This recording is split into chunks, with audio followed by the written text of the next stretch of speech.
Alright troops, strong and conditioned, live and direct from the Chateau de Burpee. So guys, sometimes in life we have to move on. Sometimes we buy that car. New car, I gotta have a new car to block for the truck, you know. MPG is good, the seats are leather and they're heated, it's nice to get into it in the morning. But over time it starts to lose its sparkle. You start to realise that your MPG is not as good as it was. You are paying over the odds to run that bad boy. And you need to start looking for a new car. And you find that car and you realise it's got better MPG, it's better features, and it offers more benefits in the long term, meaning it's going to save you money, it's more efficient. And sometimes that happens with Burpees. Sometimes those Burpees start to lose their sparkle. Sometimes you realise that there's a new sheriff in town. So, with that in mind, the 2-pump has to be laid to rest.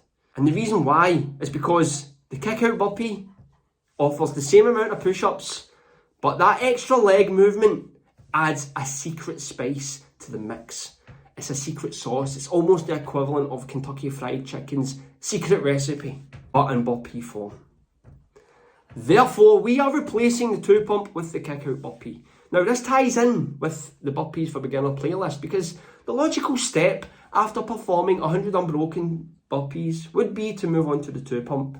And that's something that I would have done. However, after my findings in the calorie burning video when we performed the kick-out Burpee, it makes sense to add the kick-out Burpee instead because that offers more bang for buck. It is a more economical Burpee. That kick-out drives those calories up hard. It's going to create bigger engine size and it's going to create a stronger pushing movement because the range of motion is exponentially increased when we perform those kickouts.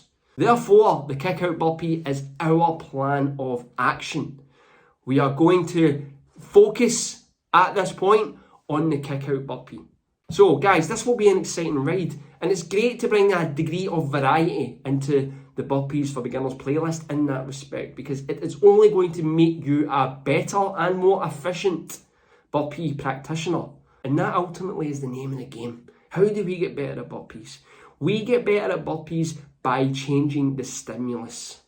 Because as Dan John said, everything works for 6 weeks. So it's time to mix it up. So I am excited to introduce this Burpee to the Burpees for Beginners playlist. I feel it will benefit you guys in the long run. It will allow you to become stronger Burpee practitioners and you will master this brutal, but beautiful movement. Anyway, guys, thank you.